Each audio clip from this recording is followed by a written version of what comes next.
Hello. Today on what I'm still gonna call Sweet Talking Traffic, even though we're not actually talking to traffic. So now you know. Now you know. Now you know. Today on our show. We'll keep it simple. I just want to tell some stories. Tim T-Box Cusack's Deja Vu. Let's go with Tim. So somewhat early in my Uber tenure, I had a guy. I picked him up sort of like southwest of the city, and in case a lot of you didn't know, because I didn't, of the many different, shows, movies, productions that happen in Chicago, a lot of the studios, equipment rentals, crews, and stuff like that have a lot of their facilities sort of southwest of the city. So I picked up this guy one day. His name was Tim. And because, of course, I was interested in movies, I asked him, like, so yeah, Tim, what do you do? What's your gig in the movies? And he told me a few things. The first one was that he was a union driver. So anytime there's a show or a gig that's produced in Chicago or starts in Chicago and has to move, this is important for later. Because he's union, you have to use the same crew, same drivers for the entire production. That's part of the deal. So, of course, I asked him, what type of stuff have you done? What famous people have you gotten to interact with? He told me he was Tom Hanks' driver on the movie Road to Perdition. Not his actual driver, but drove his trailer. And then he told me this one time that Tom Hanks had prepared like a brisket and shared it with them. And I'm like, that's delightful. And he mentioned a couple of the gigs that he had worked on, but the most important one, to me anyway, is he told me about his time working with a director named Andrew Davis. Andy Davis has directed The Fugitive, the '93 Harrison Ford thriller, and Shia LaBeouf's first big movie, Holes, where he gets sent to a juvenile work camp in the desert and basically has to dig holes as punishment or character building. And then he asked me, have you ever seen this movie called Chain Reaction? And I said, absolutely, Keanu Reeves and Morgan Freeman. That was one of the few movies that when I was growing up, my father took just me to go see. A lot of times it would be me and my older brother, which is cool, but there was this one time where I got away with going to see a movie, which is me and Dad. And it was Chain Reaction because they used a song in the trailer that was like one of my favorite songs at the time. Plowed by the band Sponge, which for some reason I always thought was the word cloud, because we didn't have Google yet. The plot of the film is Keanu Reeves and Rachel Weisz are working on this team on a science experiment that can pull hydrogen from water. The science being that you can burn hydrogen cleanly, and therefore they are tapping a virtually unlimited power source. And then, of course, shit goes bad. So Andy Davis also directed that. And Tim told me, yeah, the show starts in Chicago. It's this gig or show. Those are the industry terms. The gig started in Chicago, but at one point they had to go to Virginia. And because of union rules, they had to bring all the Chicago people with them. So Tim got to go to Virginia to work on this job with Andy Davis. And he told me, I'm actually in the movie. And I was like, ooh, where? I'll know. And he said, do you remember the scene where Keanu Reeves is at like a homeless shelter and there's a fight going on outside the doors, and then he uses that distraction to sneak into a police car and find some stuff out? I said, yeah, I remember that. He said, I was one of the two homeless people fighting. Like there was a guy and a woman, and clearly I was the guy. And I'm like, that's cool. I met a guy that is in a movie that I know and I have like a really personal connection to. We talked about it a bit more in the 20-minute ride, but that was the part that stuck out the most. That's why he's in the book. Who else is in this book? Cusacks. I pick up a guy from the same block that whole Britney Spears, everybody singing as we pulled in story was from. It's like a 4-block strip of bars and restaurants, so it's always popping. Gets in the front, we're on our way, and he says, I just had the weirdest thing happen to me. And I said, ooh, cool, juicy, tell me. I love stories. And he says, I just met John and Joan Cusack. Really? That's cool. I know that John Cusack is sort of a Chicago staple, like he will be at Cubs games every once in a while. And I said, so how did this happen? And he said, well, I'm an art student at whatever school, whatever thing, and I was called by a professor of mine to go to a place and do an appraisal on a piece of art. And I walked into the room and John and Joan Cusack were sitting there on a couch. They had been looking at a piece and wanted somebody to tell them whether it was a good investment or not. So that's what this guy did. Of course, I asked, were you fanboy freaking out just a little bit? He said, yeah, of course. But it was a very professional setting. I kept it cool. We didn't get into that. But still, it's just weird to walk into a room and boom, 2 celebrities looking for your professional opinion on something.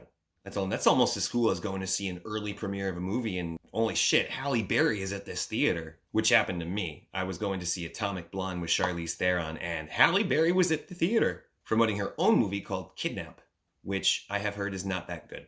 Since we're already on the topic of celebrities, we're going to move on nicely to crazy rich people. This one is called Rich Kids Party on Monday Nights. So this was obviously a Monday night, but like sneaking into Tuesday morning, it was right on that line. And I get a ping for a pickup that's like right in the middle of downtown, a high-rise apartment condo thing.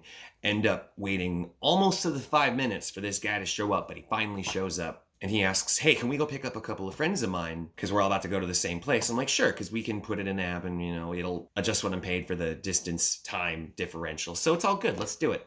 We come across the friends. It's a dude and 2 other chicks, and they all get in the back. But the dude that gets in is in the middle in the back. And I have a pickup truck, so it's like a really narrow spot. But he was in there anyway so that he could sit up and rest himself on the console in the middle and talk to his buddy and talk to me. And the initial passenger seemed okay, but this other dude seemed like on the edge. It was kind of weird. Like he was super energetic and fidgety. And I found out why really quickly. He busted out this little black metal tray and he says, you see this thing? You can't even get this in the United States. And then he opens it and it's a little tray full of cocaine that had a little straw that he could pull out. And then he offered me some. Their final destination was like a club on the same street as a Whole Foods, an improv theater, and Jackbox games. Makers of the irreverent trivia party game, You Don't Know Jack. Holy God, you want to talk about my nostalgia. And amongst Coke guy being loud and this guy being relatively normal, tells me like, oh yeah, I'm loaded because my parents own a Dunkin' Donuts. They're in some other country right now. I don't even know where. And I said, it's kind of interesting you're going to the club on Monday nights. And they said, well, Monday nights aren't as crowded as the normal weekend, with all the suburbanites and other people who come into town on a Saturday to party. And on the Mondays, there's less of them, so that's when the rich kids party, because there's nobody else around. And I said, I guess you certainly do. Can you please keep that thing closed while you're in my car? And he did. He was a very polite cokehead. I'll throw you one more. I guess it's sort of 3 more. And this is less an Uber story as it is documentation of experiences. It's called Current 3 Favorite Chicago Things. Like things I discovered while I was driving around town that I didn't know before. Number 3 was I had a passenger show me where former President Barack Obama's Chicago home was. Turns out that Hyde Park in the south side of Chicago, which is right by the University of Chicago, is one of the most heavily patrolled and security enforced neighborhoods in the entire country. And as the guy was directing me down the street where we would see Mr. President's house on the left, the first thing that stuck out to me was a sign on the sidewalk that said, cross now and use the other sidewalk. Along with signs that said, if you trespass, you're committing a federal crime, so don't do it. He wasn't there, but there's always a presence there, because some people are nuts. The second favorite Chicago thing I discovered while Ubering was the neighborhood that smells like chocolate. Right on the edge of the West Loop, there's a chocolate factory called the Blomer Chocolate Company, and the entire neighborhood smells like chocolate all the time. You just drive through with your windows down. Cocoa butter and cash. And I'd done a lot of pickup and drop-offs for the different residential areas around the chocolate factory. And I've asked people, is the smell okay or does it get to you after a while? And routinely the answer is, yeah, after some time you just either get used to it or sick of it. And I'd say that's sad that life just makes you sick of chocolate. And the number 1 favorite thing that I discovered driving in Chicago was Mayor Daley's secret highway. I picked up this cop and his wife. They weren't on duty. They were on a date. And he asked me, hey, do you want to see Mayor Daley's secret highway? I said, yeah, I want to see Mayor Daley's secret highway. And his wife said, he will not stop shutting up about this road. I want to see it. So if you're ever in Chicago and you're in Millennium Park, where the Bean is, you'll notice in some parts that you can look down and you can see the CTA line and a road that runs alongside it. It's actually known as the Phil Jordan Busway because it will take buses of people from the hotels and stuff on the north end of it, or the parking that's around there, to Bears games or the museums that are further down the road. Without the buses having to get involved in the actual city traffic, they can just sneak through that way. But it's the same view as if you were driving down Michigan Avenue or Lakeshore Drive, except there's no traffic. He said, yeah, when they were rebuilding this area or building this park up in the early 2000s, then Mayor Daley had them put off an exit at a certain street because that street was his neighborhood. So he could just, after he gets off work, get in his motorcade, they could scream down all the under streets and he'd make one right turn and he's home. Built himself his own little personal way through the city. And I told him that is the most Chicago thing I've ever heard.